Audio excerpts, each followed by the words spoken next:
Just a quick demonstration of the Ryobi 1 18 volt.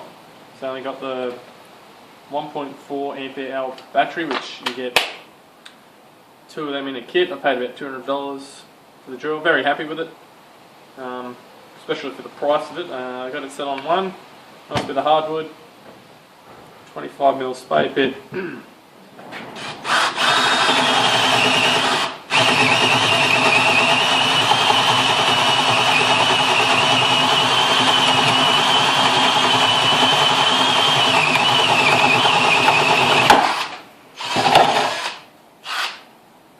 Goes pretty good.